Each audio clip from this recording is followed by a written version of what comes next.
नमस्कार दोस्तों, मैं आपका दोस्त रमन शर्मा एक बार फिर नई जानकारी के साथ। आज हम खड़े हैं भारत के फेमस किला किला मुबारक के सामने। किला मुबारक पंजाब राज्य के बठिंडा जिले में स्थित है। तो चलो चलते हैं किले के अंदर और आपको दिखाते हैं किला मुबारक और साथ में जानते हैं इस किले के इतिहास के बारे में। ये किला किला मुबारक, बठिंडा किला, रजिया सुल्तान किला और गोविंदगढ़ किला आदि नामों से भी जाना जाता है।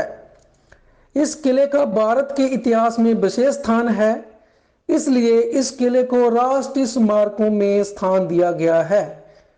ये किला भारत के सबसे पुराने किलों में से एक है। ये किला 1800 साल पहले इसका निर्माण हुआ था। पंजाब स्कूल शिक्षा बोर्ड की जो 5वीं कक्षा है उसकी जो वातावरण की पुस्तक है उसका पन्ना नंबर 142, 143 और 144 में किला मुबारक के बारे में संक्षेप जानकारी दी गई है। जब हम इस किला मुबारक में इस किताब में पढ़ते थे जहां बच्चों को पढ़ाते थे तो इस किले को देखने की बहुत इच्छा थी। तो आज बहुत खुशी हो रही है कि जो किला मुबारक हम देखना चाहते थे वो आज हम देख रहे हैं। और जब हम पहले सोचते थे कि ये छोटा सा होगा, मगर देखने के बाद अब बहुत हैरानी हो रही है कि ये किला बहुत ही बड़ा है और बहुत ही विशाल क्षेत्र में फैला हुआ है। माना जाता है कि इस किले का निर्माण कुषाण वंश के राजा दाब ने 90 से 110 ईस्वी में बनवाया था। इस किले को निर्माण करने का जो मेन उद्देश्य था वो विदेशी हमलावर जो हून वंश था उनके हमले से बचने के लिए बनवाया गया था। इस किले को बनवाने के लिए छोटी और पक्की ईंट का प्रयोग किया गया है, जिसको नानकसाई ईंट और लाहौरी ईंट भी कहा जाता है। उस जमाने में इमारत की चिनवाई चूने के साथ की जाती थी और मजबूती के लिए चूने में सन के रेशे भी पाए जाते थे। ये रिहायशी रेजिडेंशियल किला नहीं है बल्कि एक फौजी कैंप था। जैसे कि दिल्ली और आगरा के किलों में दीवाने आम और दीवाने खास बना हुआ है, वैसा दीवाने आम और दीवाने खास इस किले में नहीं बना हुआ है। ये किला एक ऊंचे स्थान पर बना हुआ है और एक किश्ती नुमा आकार में है।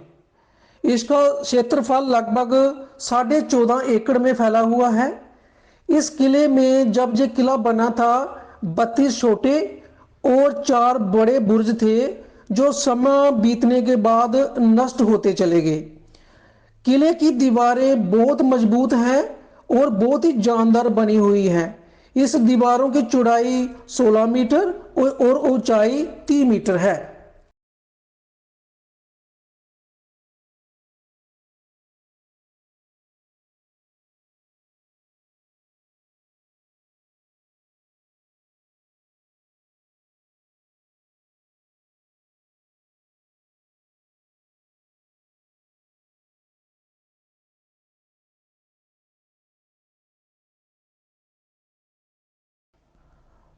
तो चलो अब हम आपको दिखाते हैं उस समय का बना हुआ कुआं जो कि 1800 साल पुराना है।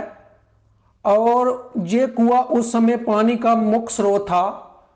अब इस कुएं में पानी बिल्कुल नहीं है और इसको ऊपर से कवर किया गया है।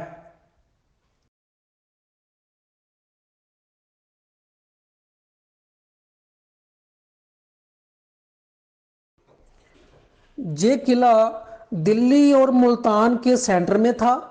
दिल्ली उस समय राजनीतिक गतिविधियों का केंद्र था और मुल्तान था जो व्यापारिक केंद्र था। जो भी विदेशी हमलावर आता सबसे पहले किला मुबारक को अपने अधीन करता। वैसे ही बाबर जो विदेशी हमलावर था वो भी अपनी सेना के साथ और तोपों के साथ जहां आए थे उसकी रखी हुई 4 तोपें अभी भी स्टार ऑफ अट्रैक्शन है इस किले के अंदर। ये चार तोपे आप जो देखेंगे, ये ऐसे लगता है कि जैसे कुछ साल पहले ही बनी हो। इसकी लकड़ी और इसकी मेटल कितनी मजबूत है, वैसी की वैसी नजर आ रही है।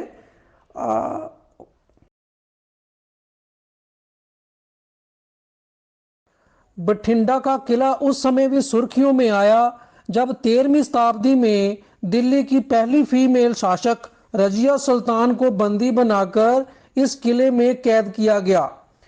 और 11वीं शताब्दी में महमूद गजनबी, जिसने कि भारत पर 17 बार हमले किए थे, अपने पहले हमलों के दौरान ही उसने बठिंडा के किले को अपने अधीन कर लिया। 12वीं शताब्दी का इतिहास देखें तो 12वीं शताब्दी में पृथ्वीराज चौहान ने इस किले को अपनी राज्य की सुरक्षा के लिए इस किले को अपनी उत्तरी चौकी बना रखा था। बाद में मोहम्मद गोरी ने इस किले को अपने अधीन कर लिया। इसके अलावा 1731 में पटियाला के राजा अमर सिंह ने एक लंबी लड़ाई लड़ने के बाद इस किले को जीत लिया। जो गुरुद्वारा आप अभी देख रहे हो, इसी स्थान पर 1705 ईस्वी में श्री गुरु गोविंद सिंह जी आए थे। बाद में 1735 में महाराजा करम सिंह ने इसी स्थान पर गुरुद्वारा बनाया है। किले के सबसे ऊपरी जगह पर आप देख सकते हो बठिंडा जिले का ये व्यू। बहुत ही ब्यूटीफुल सिटी, बहुत ही नीट एंड क्लीन सिटी। और ये किला बठिंडा जिले के सेंटर में है। अगर आप भी ये किला देखना चाहते हो तो इसकी टाइमिंग रहेगी मॉर्निंग टाइम 9 o'clock से 5 PM तक। और ये किला मंडे को क्लोज रहता है। और इस किले को देखने के लिए किसी भी तरह की कोई फीस नहीं लगती। Thank you very much.